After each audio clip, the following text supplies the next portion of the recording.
আসসালামু আলাইকুম। যদি বোনদেরকে বাদ দিয়ে ভাই সমস্ত সম্পত্তির মধ্যে নিজেই ভোগ দখল করে একটি বাড়ি বানায়, সেই বাড়ি বোন পাবে কিনা, সেই বাড়ির কোনো অংশ বোন পাবে কিনা।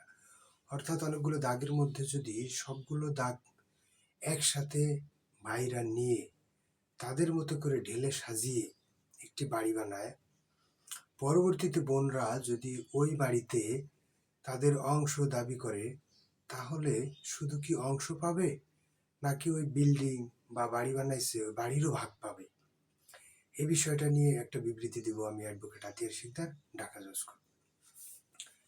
অ্যাকচুয়ালি যখন দেখা যায় কোনো ভাই তাদের বোনদেরকে বাদ দিয়ে নিজেরাই নিজেদের মতো করে আগের অংশ, ভালো অংশ অথবা পুরো অংশ নিয়েই ঢেলে সাজিয়ে বাড়ি বানায়, পরবর্তীতে যখন বোনরা দাবি করে যে আমার জায়গা দাও, তখন কিন্তু আর জায়গা দিতে পারে না।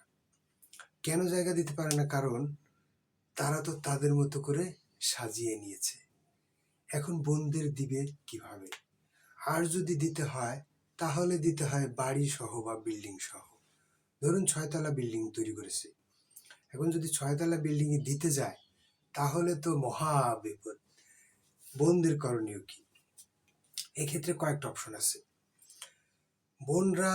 বোনেদের টাকা খরচ করে কিন্তু বাড়িটা বানায় নাই, বাড়ি বানাইছে ভাইয়েদের টাকা খরচ করে ভাইয়েরা। যদিও বোনদের অংশ সেখানে বিদ্যমান, বোনদেরকে দিয়ে অথবা বোনদের সম্পত্তি রেখে তারপরে তাদের অংশে বাড়ি বানানো উচিত ছিল। এই ক্ষেত্রে যদি বোনরা চায়, তাহলে আইনগতভাবে বোনদের সম্পত্তি দিতে হবে। এখন প্রশ্ন হলো, বাড়ির অংশও কি দিতে হবে? আমি যে আমার টাকা দিয়ে বাড়ি বানালাম, সেই বাড়িও কি দিব? 1972 সালে এক মামলার মাধ্যমে পাওয়া গেছে, যদি কোনো স্বামী স্ত্রী বাড়ি বানায়, স্বামী স্ত্রীর জায়গা দুজনের জায়গা ছিল, বা স্ত্রীর জায়গা ছিল, স্বামী বাড়ি বানাইছে 6 লক্ষ টাকা খরচ করে।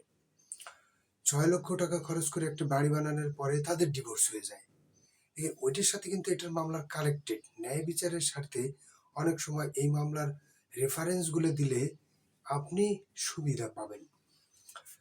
ভাইদের পক্ষে আমি বলছি যে স্বামী স্ত্রী তারা একসাথে বসবাস করতো, স্ত্রীর জায়গার উপরে 6 লক্ষ টাকা খরচ করে 1972 সালে স্বামী একটা বাড়ি বানালো।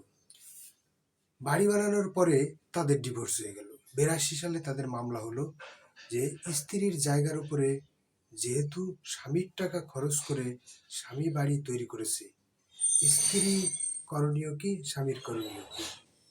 এই মামলায় সিদ্ধান্ত আসলো, যতদিন পর্যন্ত স্ত্রী ওই বাড়িতে স্বামী যে টাকা খরচ করেছে সেই টাকা যতদিন পর্যন্ত স্বামীকে পরিশোধ করতে না পারবে, ততদিন পর্যন্ত স্বামী ওই বাড়ি ভোগ দখল করতে পারবে।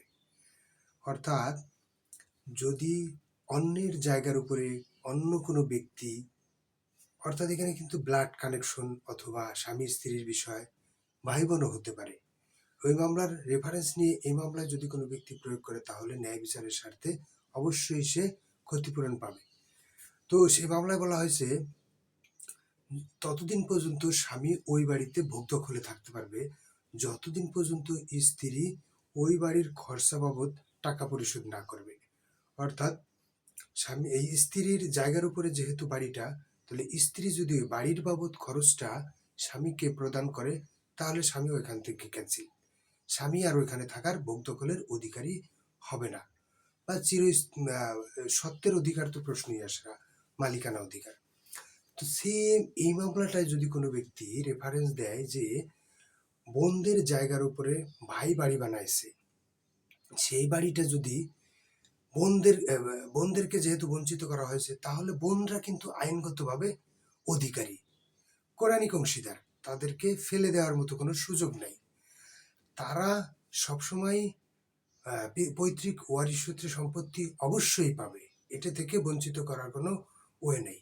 কথা হলো যে উন্নয়ন করা হয়েছে সম্পত্তির যে ডেভেলপ করা হয়েছে তা বোনরা পাবে কিনা, বা তা নিয়েই হলো মূল সমস্যা।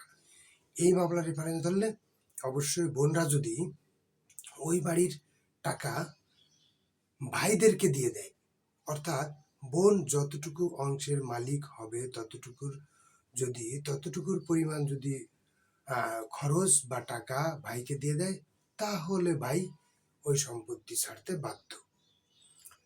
এইখানেই সমাধান। যদি এরকম সিচুয়েশন আসে তাহলে আপনারা এই মামলাটাই রেফারেন্স ইউজ করলে আশা করি ভালো একটা ফল পাবেন।